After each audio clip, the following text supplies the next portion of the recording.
being here today and being with us and taking an hour out of your lunchtime to hear our presentation. So the facilitator mentioned the title of the presentation. So we are going to talk about how parents of sexually abused children feel like many times that the event that's happened is all their fault. And so we're going to kind of walk through what those conflicting emotions look like. Just a little bit about me. I've been a clinical mental health counselor for over 25 years. I've been a counselor educator for, since 2001, full-time online for the last 10 years. I'm full-time at Chicago School online and in the clinical mental health counseling program. So my area of specialty is counseling children and adolescents, particularly those who've experienced abuse and trauma. So a lot of times the emphasis is on helping children and adolescents who've experienced sexual abuse, and we certainly want to provide them with counseling and intervention.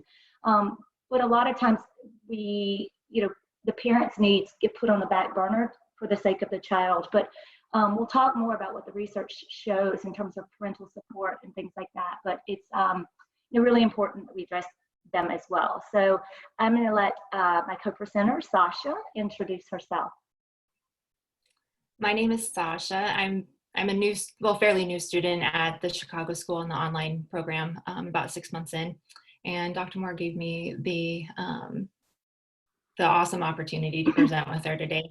My background is actually foster care. My family's been a foster family for going on 5 years now.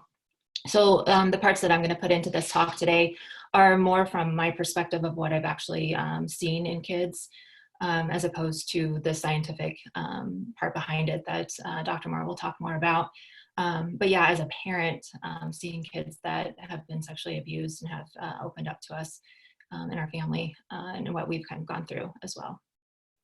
Thank you, Sascha. You can advance the slide, next slide. So what we're going to cover today is basically just looking at the sense of loss of purpose and meaning that a parent can experience.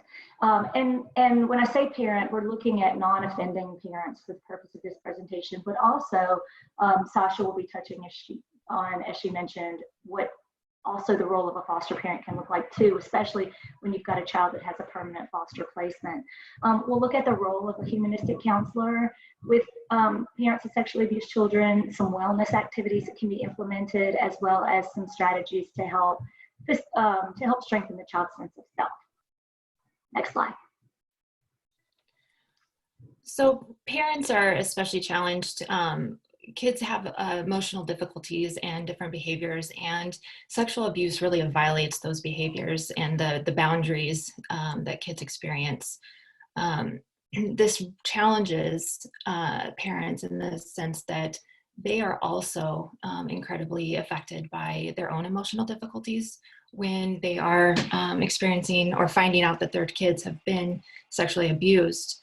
And children and youth, they can have, their sexual abuse may be seen as an unsafe environment and untrustworthy adults that they're surrounded by, but they could also be the opposite, where they have lack of boundaries and they might feel safe in what would actually be an unsafe environment.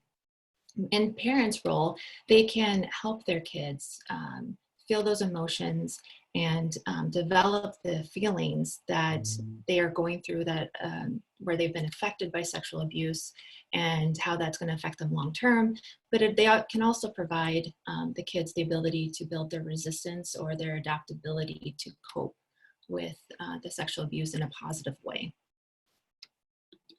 So some symptoms that the next two slides are emotional symptoms that I've seen in sexually abused children. And again, a lot of this is, my kids have all been fairly young, toddler aged. I have a little bit of experience with teenagers who have been sexually abused. But the shock and denial that comes with all ages.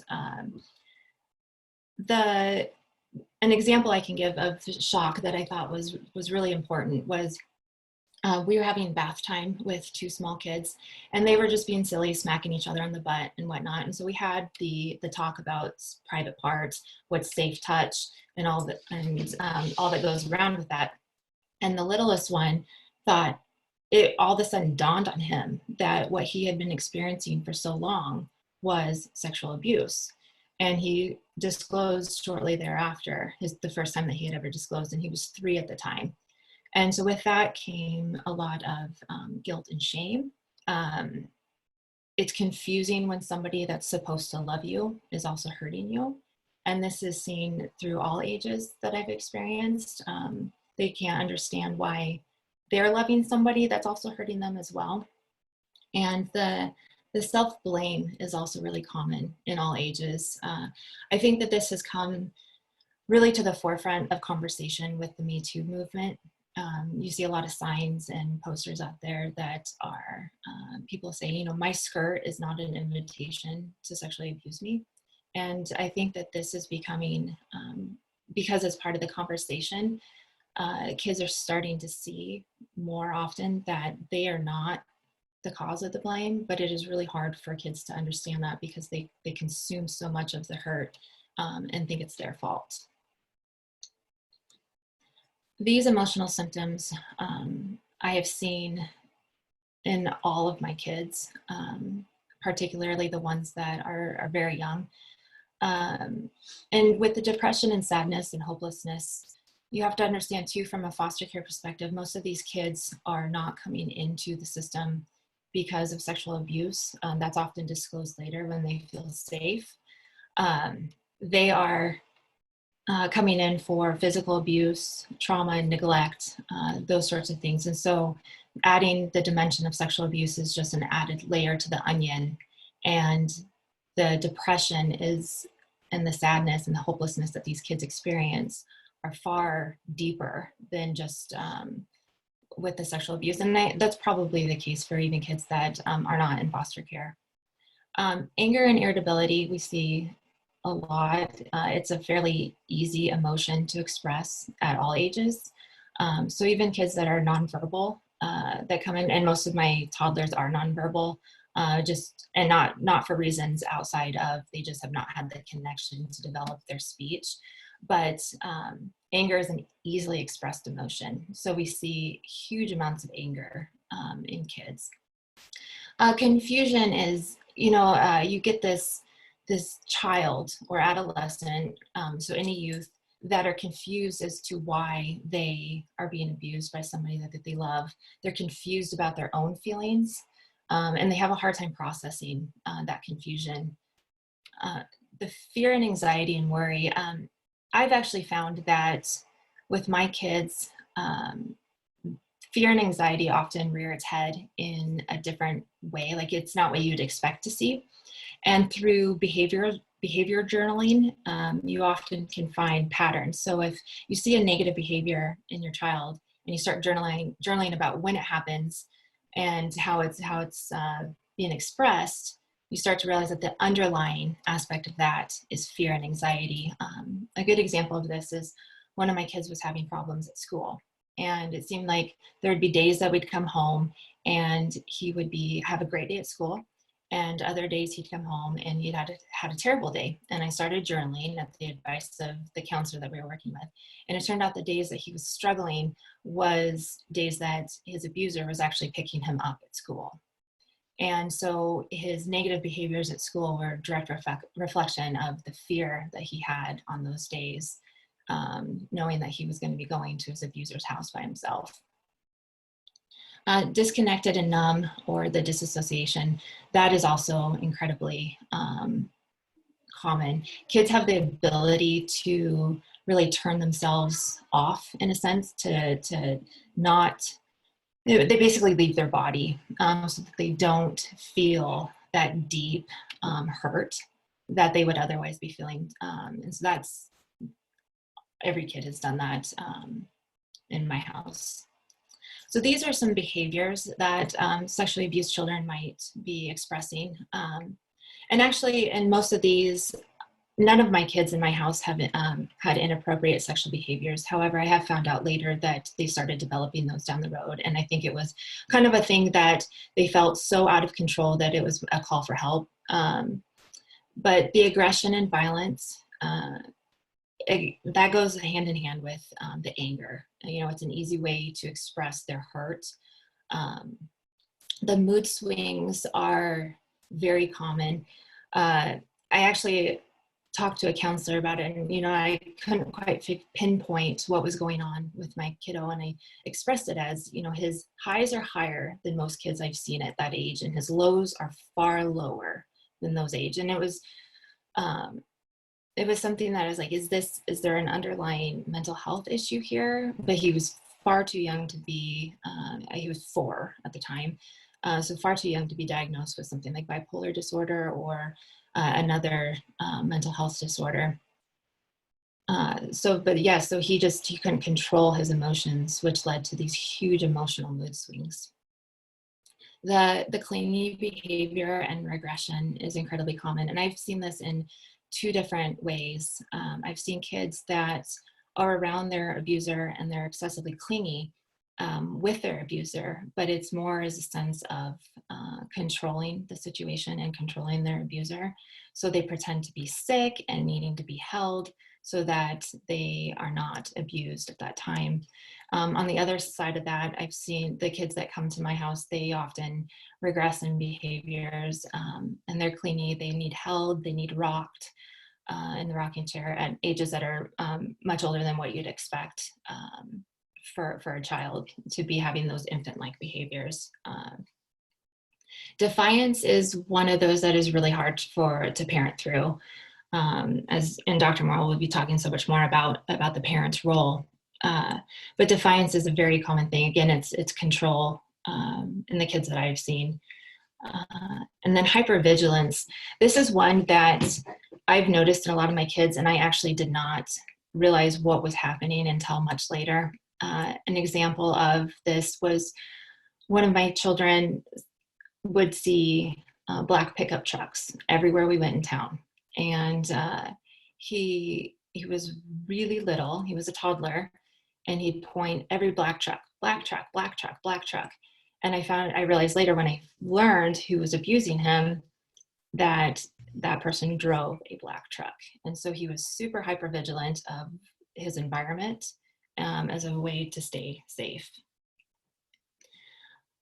Older kids, I see more of these behaviors in my older kids. Self-injury is common. They're hurting and they don't understand why they're hurting. And so a lot of times they will cut their suicidality. And it's not just the ideas of suicide. Kids are attempting it. Some kids are completing it. And it's a way for them to feel the pain and to deal with the situation in a way that they have no other way. They don't understand how else they can deal with the hurt. And so that's how their behavior comes out. Substance abuse is interesting in foster care, as a lot of these kids, their families have a lot of history of substance abuse. So when they're in a bad place and they don't have anywhere to turn, they often turn to substance abuse because they know it, they understand it, they've been around it, and it's easily accessible to them. Most kids I know, the first time they're around drugs has been through their family and alcohol.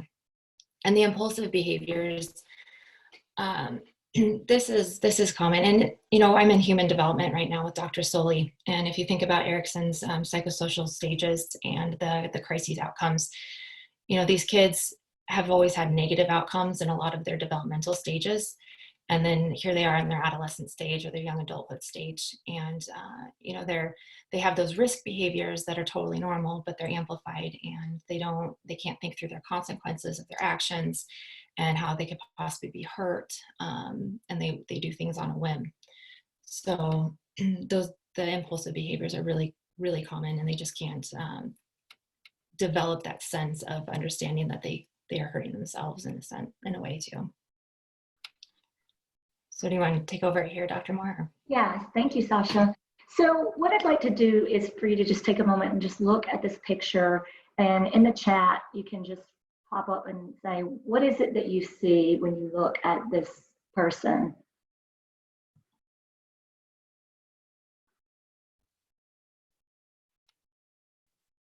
Scared, isolation, dissociation, isolation, loneliness, trapped, layers, distant, hiding, great, protection, a girl inside several layers, too small, smaller than they should be, scared.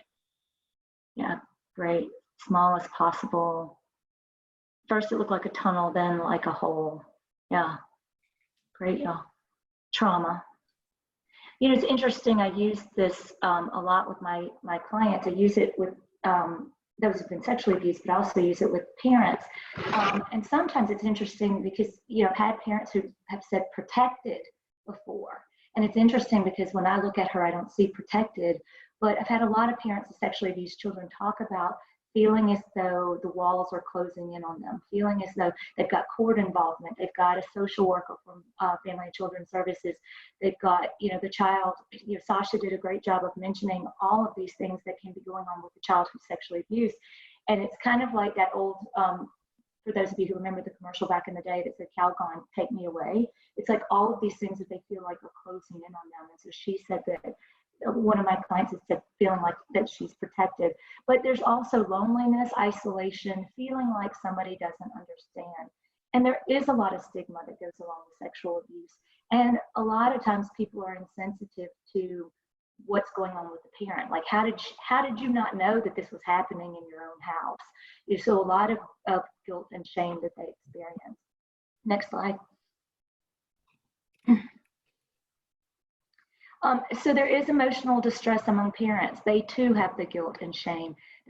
There's anger towards the perpetrator, whether this is someone in home or, you know, a family member outside of the home, but there's anger towards that perpetrator. Sometimes parents have anger towards the child for not disclosing sooner. You know, like, I don't know why she waited 4 years to tell me, and that they feel guilty for having that anger, yet they have it. A lot of times we see resurfacing of unresolved abuse issues. A parent may have never disclosed their own sexual abuse, never dealt with it, and then all of a sudden when the child makes a disclosure, it causes their unresolved abuse issues to resurface. Feeling overwhelmed with child's emotional and behavior problems. I mean, think of those lists of slides or lists of points that Sascha covered in her slides. Imagine what that's like to have your child, you know, sexually acting out. You know, I had a mother that I was working with, and she had 2 children, and the 5-year-old was sexually perpetrating the 3-year-old, and she would walk in and find them, and the 5-year-old performing oral sex on the 3-year-old. That is overwhelming. But in addition to that, you've got other life stressors, from financial to court system to all of that. So definitely overwhelming. Next slide, Sascha. So there are also a lot of changes that may result from the abuse. Let's say that the perpetrator was living in the home and now the perpetrator is removed from the home. So there may be separation from partner or spouse. The person could have to move. You know, hey, we were living in an apartment complex and the neighbor 2 doors down abused my child, so now we're moving to get away from the person. Could be a loss of financial resources. Hey, now I don't trust any babysitter, so I'm gonna quit my job and stay home. Because I don't trust anyone around my child. Loss of social support from family and friends.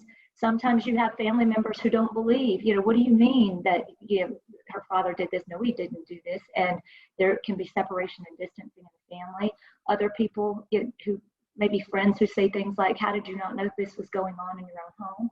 The stigma around it, and then also secondary traumatization, dealing with court. I don't know if any of you've ever been to court. I do a lot of court work as a counselor, and going to court is stressful, and I'm going as a counselor, but to be involved in an actual court proceeding is very stressful for people. And then involvement with Family and Children's Services, and also the financial resources. You know, I do a lot of work where there are allegations of abuse in the midst of custody allegations, and so maybe there are never any criminal charges. So then it becomes a court issue of, you know, let's say dad was accused of sexually abusing the children.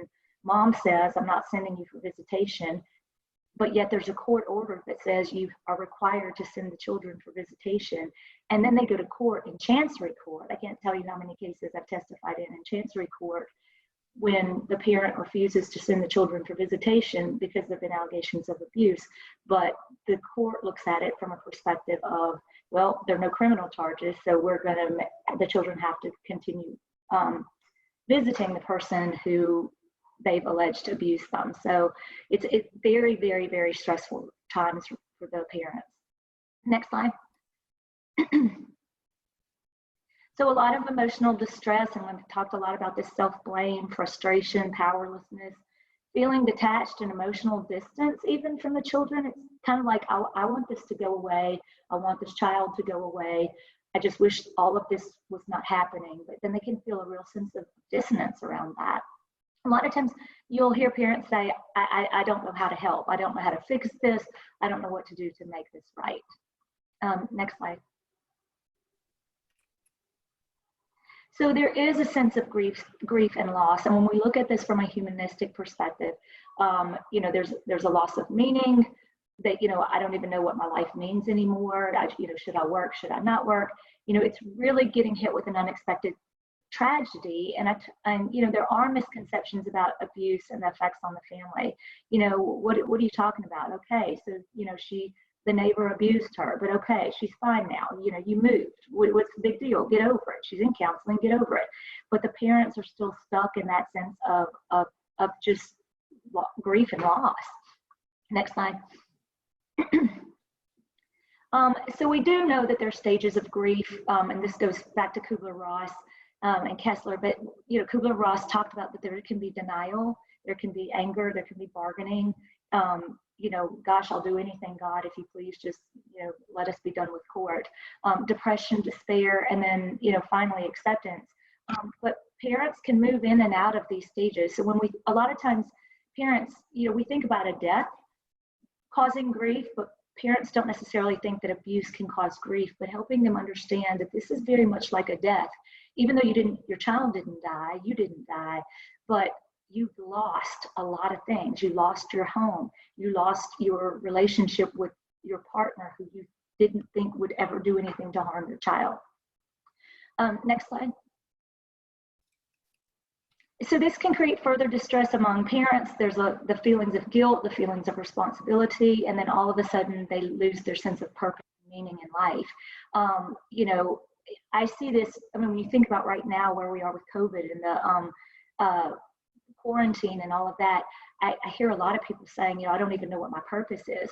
So think about that as a parent of a sexually abused child, where all of a sudden your world's turned upside down because of this abuse, and feeling as though you don't have any purpose and meaning anymore. If this parent is always identified as a good father, yet all of a sudden felt like I couldn't protect my child from the abuse, that it can create all kinds of emotions. And abuse does affect the entire family. That I had a family that I was working with, and there was a 3-year-old little girl whose father sexually abused her, the 7-year-old cousin, the 5-year-old cousin, and then there was a 10-year-old cousin that he did not sexually abuse. And the 10-year-old had a lot of issues around, well, why didn't he sexually abuse me? Why didn't he want me? And not that he wanted to be abused, but he felt almost like he didn't like me. And this kid was overweight and felt like, he was picked on a lot. So he was like, is there something wrong with me? Is that why he didn't pick me? And think about how complicated that is for a child, and then for a parent to have to try to process this with the child. Yes, survivor's guilt, definitely. Next slide, please. Oh, did you want to? Yeah, with it affecting the entire family too. And one thing that we've seen is that we've had to have conversations about sex a lot sooner with a lot younger kids than we had ever imagined. And so the kids have to kind of grow up a lot, and that even if they weren't being sexually abused, if it's happening with one of the kids in the family, you have to have really hard conversations with kids that are little, and that's difficult for parents as well. Yes. Thank you. Somebody had mentioned a comment in the chat. What about the parent who witnesses it and then doesn't, ignores it and doesn't do any, doesn't believe the child, or just, sweeps it under the rug? And sadly, we see that a lot. I had a parent that I was working with who did the same thing, that her child disclosed to her. She didn't witness it, but she disclosed that she had been sexually abused by the mother's boyfriend who was living in the home, and she ignored it. And eventually the child told someone else, and Family and Children's Services removed the child from the mother as well. So the mother was coming to counseling with me kind of process all of that. But yeah, certainly, yeah, I mean, it's a different, it's sad, but it happens, you know, and it is possible that we may work with those parents as well, and that those sessions may look quite differently than those who do believe the child, do take the appropriate steps to get help. Research does suggest that parental caregiver support is highly important in terms of helping a child adjust and heal. So when you think about that, if we know that in order for children to have the best possible outcome, to not become promiscuous, to not become, you know, start using substances, to have healthy relationships when they get older, that what we have to do is figure out how to help that parent be supported. And whether it's like the one that we just talked about who didn't believe the child, or whether it's the one who does believe the child, but that's just totally overwhelmed, we have to do what we can to help them so that the child can have the best possible outcome. And parents need to know how to deal with their own emotions as well as respond appropriately to the child's needs. So if the parent is getting angry all the time and lashing out because the child is engaging in impulsive behavior, that's not going to help the situation. It's just going to make things worse. Next slide. So in looking at, you know, I practice from humanistic standpoint, but also incorporate a lot of Adlerian theory. But what I think is important when working with parents is just and children is recognizing that behavior is purposeful and it is goal-directed. So if little Johnny is perpetrating his little Johnny's 7 and he's acting out sexually with his 5-year-old sister, we don't want to punish little Johnny. We want to understand, why is little Johnny doing this? What is the purpose of this behavior? Next slide.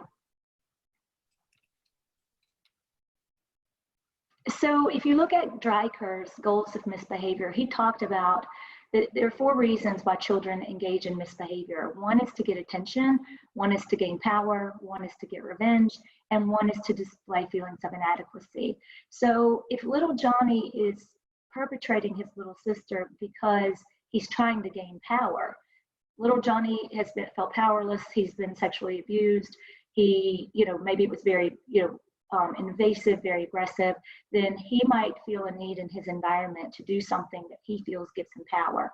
So the way we handle this with Johnny is we want to help him find ways to feel empowered that don't involve sexual aggression, don't involve sexual activity.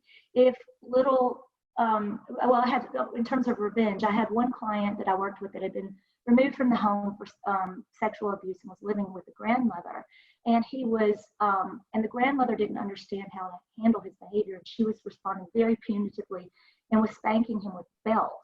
And this was occurring almost daily. And he started smearing feces on the walls. And so every time she spanked him with a belt, he would go and smear feces on the wall.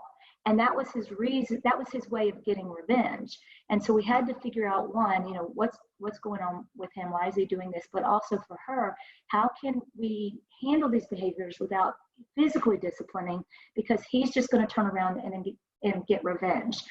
Also displaying feelings of inadequacy. Sometimes you'll see kids that are kind of like, poor me, or I can't do this, you know, I can't do this, you do it, looking for people to do things for them. So we want to teach parents how to respond based on what the child's underlying need is. So if you're a counselor working with the child, you're going to address those needs in a session. But if you're the counselor working with a parent, you're going to help the parent understand what those underlying needs are and help them respond accordingly. Next slide. So in terms of humanistic counseling, the therapeutic connection is very important. It gives parents the chance to process these emotions in a safe environment, in an environment that's stigma-free. It's going to help them find that purpose and meaning that we talked about was missing. The counselor can offer support, encouragement, help them work through their conflicting emotions. You know, think about that. Your child's been sexually abused, yet you feel a deep sense of anger and irritation with this child because you blame the child in some ways for your life being turned upside down. Think about what that's like as a parent to have to process that, you know. They have a right to those feelings and we want them to get those feelings out. You know, I've had a lot of parents that said, you know, if I had known that all of this was going to happen because I reported that she discloses to me, I would have never said anything. If the parent hadn't, then the child would still be getting abused. But it's a lot of conflicting emotions. And next slide. Excuse me. So we do want to help foster hope and optimism, especially during a period where they really don't feel a sense of hope. Help them find that, work through those fears, develop meaningful connections to others, that maybe they've lost relationships with family and friends, and maybe helping them find, new family, new support, or new friends, new support networks, and all of that. Helping them look at those, those disabling assumptions, like it's all my fault, or, I'm so stupid that I didn't recognize this was going on in my own home, or why didn't I listen to her when she said she didn't want to be alone with him? And we want to help the client make meaningful choices. Should I move out of my apartment when the perpetrator is downstairs? When I can't afford to move, what's in my best interest? Next slide. So in that counseling relationship, it's very important that you build rapport with the parent. Maybe you've got a parent who's been referred for, or mandated, court ordered to come to counseling because, they waited too long before they reported the abuse. The child's been telling the parent for, 6 months, and then all of a sudden the parent says something about it. So maybe, establishing rapport, maybe there's resistance, so establishing rapport is going to be helpful. A lot of times, parents feel a lot of sense of blame. So, you're just another person who might blame me too. It's important that we prepare parents for what is next to come. I always say to them, I'll be honest with you, sometimes it gets worse before it gets better when you're working with family and children's services, when you're working with the court. Things are up in the air. But I do need you to know that things can get worse. I remember having a parent that came in one time, and this is the case where the 5-year-old was perpetrating the 3-year-old little sister, and the mother was so overwhelmed, and the 3-year-old had been having severe temper tantrums. And I told her, I said, this can get worse before it gets better and all that. And she came in one day and she was smiling, and I said, how are things at home? And she's like, they are awful. They are terrible. And she went on about the child's tantrums and all this. And I said, well, you seem to be handling it pretty well. And she goes, no, I'm a mess. But I just keep thinking about what you said. This gets worse before it gets better. And this is the absolute worst that it could possibly be. So I know that it has to be getting better, that it'll have to get better after this. But that was the one thing that got her through it, was just knowing this will get worse before it gets better. Hopefully it won't, but we do want to prepare them for that. And we do want to strengthen the parents so that we can ultimately strengthen the child. Next slide. So, I am president of the Association for Creativity and Counseling and presented yesterday on creative techniques. So I am very much a believer in the importance of creative approaches. One, because they work. It can take a session to a deeper level, where you might just get the tip of the iceberg if you were to say, how are you feeling today? Overwhelmed. But if you engage in something in a creative counseling technique, it can really help them gain insight and express feelings that they might be having trouble verbalizing, and to be able to do it in a non-threatening way. And I'm telling you, parents have a really hard time talking about their child acting out sexually. They don't have words for that. Think about, I had a mother that I was working with, and that she had such difficulty talking about the fact that her 3-year-old had an erection. And she's like, I can't even can't wrap my head around this. So creative approaches can give them an opportunity to have words that they might not otherwise be able to find, help them decrease their shame, build their confidence, and just feel a sense of empowerment. Next slide. So this is an activity that I use with parents, but I also use it with children. And I've also done it in a session with the parent and the child together to help, strengthen the child's sense of self. So what I do is I have a full-length mirror in my office, and I'll have them sit in front of the mirror and look in the mirror. And so with the parent, I might say, what do you see when you look in the mirror?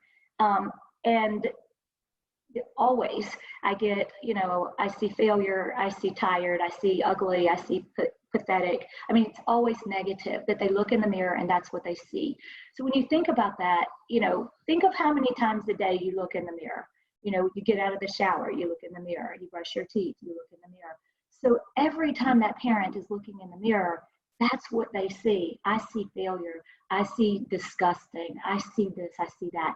So what I will do is actually have them get a dry erase marker, and we work on positive statements. What are some positive things about you? And I have them write it on the mirror because, it wipes right off. And then I'll even give them, you can order, cheap little Oriental Trading even has ones that are, it's not even really a mirror. It's like a kind of a plasticky thing. But I'll actually give them a mirror and have them write the positive messages on the mirror and take it home with them, or take the positive messages and transfer that onto their big mirror, so that every time take this dry erase marker and write it on your mirror, so that every time you look in the mirror at home, when you start to see disgusting, when you start to see ugly or pathetic or failure, I want you to remind yourself, no, I am loving, I am kind, I am strong, I am this, and all of those positive messages.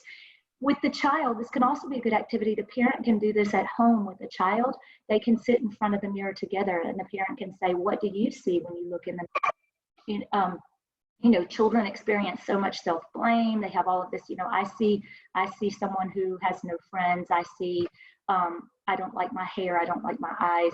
The parent can help them also look at not just external, but internal. What's good about you on the inside? Next slide. So we want to look at self-care activities. Wellness and self-care are so important for parents.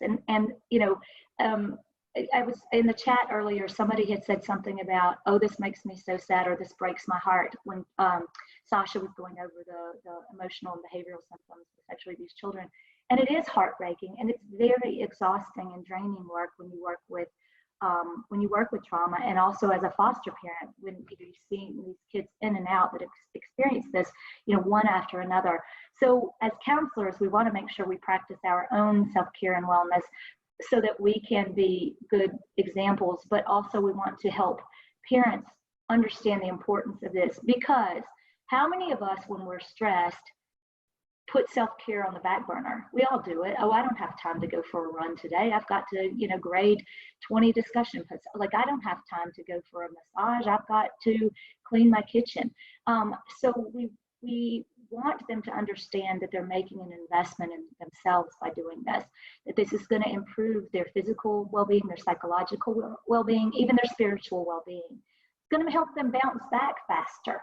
That this is a devastating event or series of events that's happened in the family, but it's going to help them bounce back quicker if they engage in self-care, and it will help them likely be more do better in terms of feeling connected or engaging with others. Next slide, Sascha. So we have to understand, though, what's a client's plan for wellness and self-care should be individualized. What's relaxing to some may not be for others. I was telling Sascha yesterday that I have a colleague who crochets, and that's her soothing. She does it, and I mean, she looks at peace. And if you give me crochet hooks, I really want to stab something, because it's so frustrating to me that I can't get those hooks to make loops, and then I can't. So I don't want to suggest to a client, well, what about crocheting? Because that might not work for them. So exploring, maybe a period of time that they did feel that, they were at their best. What were you doing at that time that you're not doing now? Next slide, Sascha. And we hear self-care. As counselors, we know self-care, right? Sometimes you want to do the eye roll with self-care. Oh gosh, here we go, self-care. But it is important. And, that sometimes clients don't understand that self-care isn't just going for a massage, that it's about positive thinking. It's about getting proper sleep. It's about proper nutrition. Avoiding extremes like eating too much or drinking too much or too much caffeine. I can't tell you how many parents that come in and say, I don't know what I'm going to do. I can't sleep. And then, I've got to go to work every day and I can't function. So I'm drinking 4 Red Bulls a day. And, and think about how that affects them physically. Then, I feel like I'm jumping out of my skin, and it's just a vicious cycle, or a downward spiral rather. So having them create their own list of ways to de-stress, what would de-stressing look like for you? And a lot of times you'll get, I don't even know. It's like, okay, well, we've got, 50 minutes together. Let's break that down and meet the client parents where they are. What would that look like? Exercise. And exercise can mean getting up and walking around your dining room table, 3 times a day, if that's what it takes to just have that. Time management, that being able to engage in self-care does involve time management, and a positive environment. If you are still in a toxic environment, let's say, the parent is living with, had to move in with the grandparent, and the grandparent is constantly fussing, or why do you let your kids eat too much sugar? That's not a positive environment, and it's likely to create additional stress. Next slide. So we're going to do an activity here that I use a lot with parents of sexually abused children. I will ask them to, I use music a lot with kids as well, adolescents, but I'll initially ask them to bring in a song that they think speaks to them. And one of the clients that I worked with once, I don't know if you know the song Creep by Radiohead, I think, but I think, what's her name from American Idol, Jenna, she sang it as well, but it's I'm a Creep. I can't think of all the, what the hell am I doing here? I don't belong here. But anyway, I had a parent who came in, and that was her theme song, was Creep. But then as we moved on in therapy, I asked her to think of a theme song, a song that might help make her feel empowered or make her feel motivated, or, that was uplifting to her. And she picked the Kanye West song Stronger, and she made it her ringtone, and we went through the lyrics, and she talked about what it was about the song that made her feel empowered. And I think there's a part in the song where he talks about haters, and that she felt like she had a lot of haters who were blaming her, and that song reminded her to ignore the haters, and that she was stronger than what she thought. So what I'd like for you to do is think about right now, and put in the chat, what is your theme song? What could your theme song be right now during this very stressful time, of in this pandemic, but also working with clients? What could be a theme song that would empower you? I Will Survive, that's a good one. Stronger by Kelly Clarkson.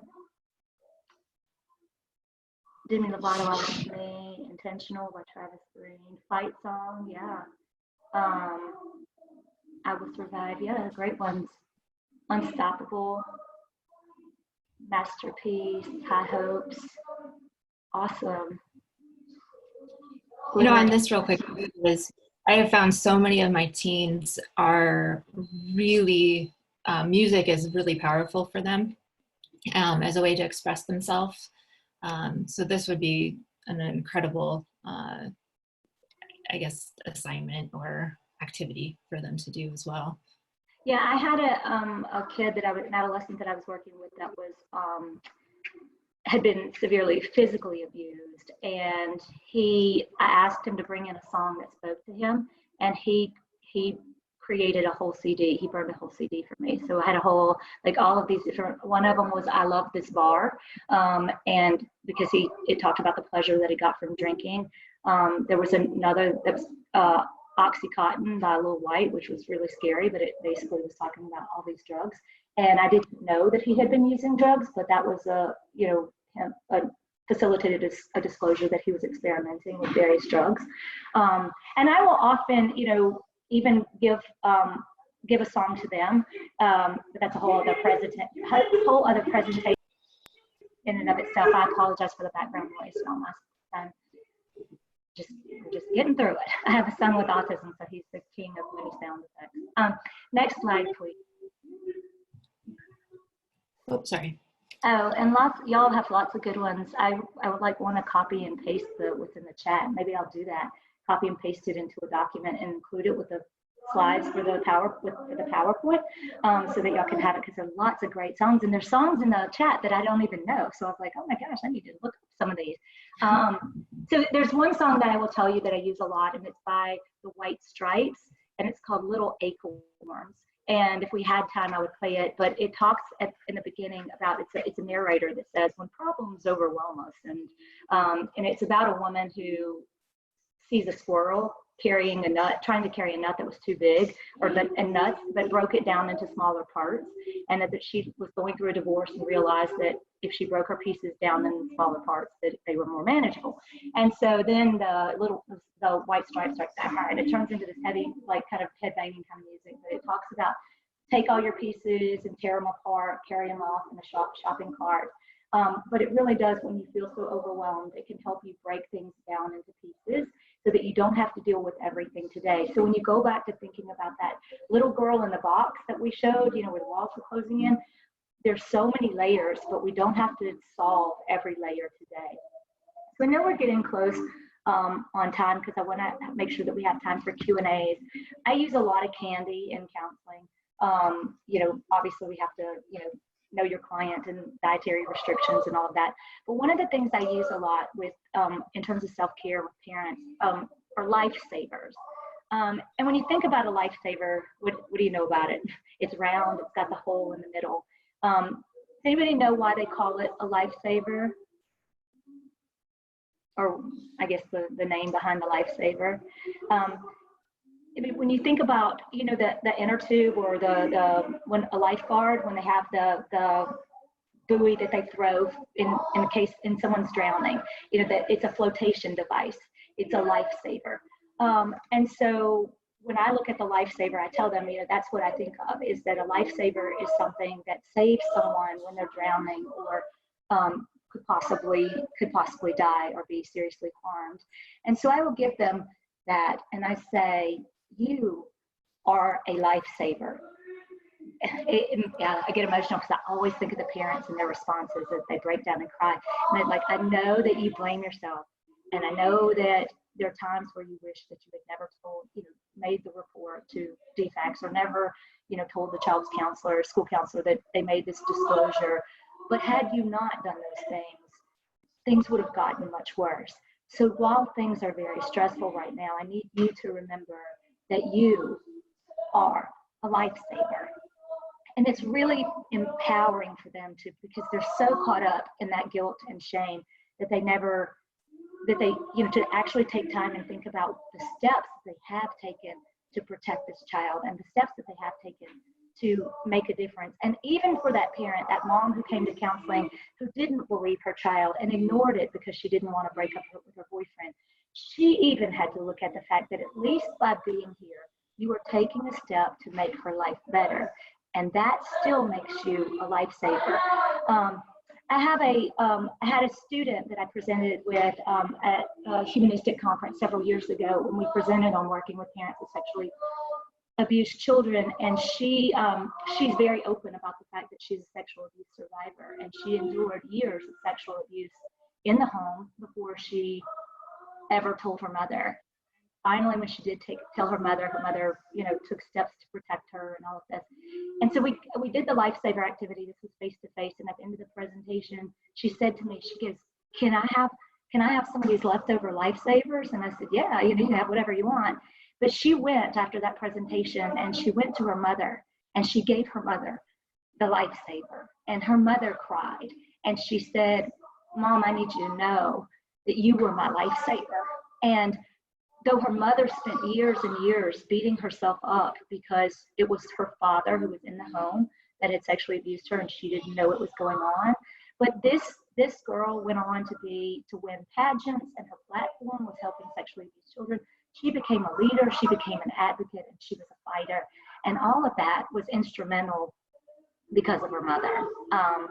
So with that being said, I know we are right at the end here. We would like to welcome any questions in the box for anyone that has any questions. There was a question earlier on from Jessica that asks, would vicarious trauma also be something that might affect them, I assume the parents, from hearing their kid's story? Absolutely, yes. And I'm sure, Sascha, you can chime in on this too, but absolutely, because you are not only hearing this, their parents are not only hearing the stories, but sometimes they've witnessed it themselves. I had a parent who literally looked out the window and saw her stepson sexually abusing her daughter in the pool. Literally saw it, and that was very, that was traumatizing to her directly. But yes, and hearing the stories. Definitely vicarious trauma for sure. And educating parents about what that's like, or what that is, you can start to feel the same types of trauma that your child can feel. Mm-hmm. Sascha, did you want to ask that?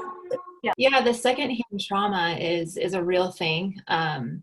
It's something that we have dealt with, and when we became foster parents, we weren't very well educated on what secondhand trauma was, and Dr. Moore talked about like extremes and stuff, and I had walked in on one of my kiddos being sexually abused at a private visit, and that was kind of the start of one of the disclosures. And I started drinking too early in the day. I wasn't drinking excessively, but I was doing it like at 11 in the morning when the kids were in school, and it was a coping mechanism. And we ended up doing counseling, and it helped a lot. But it wasn't until then that I realized, wow, I was like consuming so much of the hurt and trying to pull it from the kid and, create like this safe environment for the children. And in that sense, like we were hurting excessively and we didn't know how to deal with it.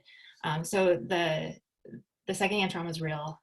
Counseling, the self-care, it's incredibly important. And I know like as I get further into counseling, like I'm going to have to deal with that again. But I think it's going to be a little bit different than if you were an actual parent having to deal with that vicarious trauma. So. Yeah, absolutely. And I also think that,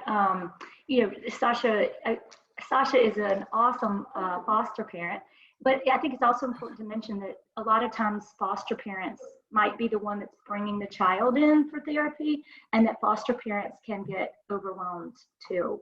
And it gets a little complicated because if you're the child's counselor, you're not going to be the foster parent's counselor.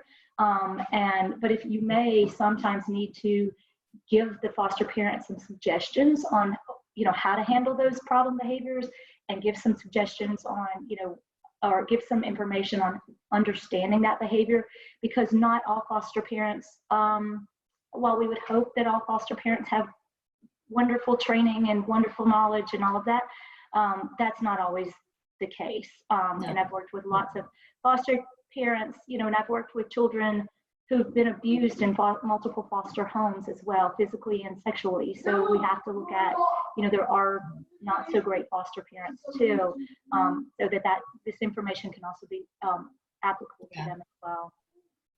Yeah, that's absolutely true. And the training's not great. And if you're like a fictive kin, which is somebody who knows the child already, like a neighbor or a teacher or something, you take in that kiddo, you might not necessarily get any training because it's just faster to place the kiddo in a safe home.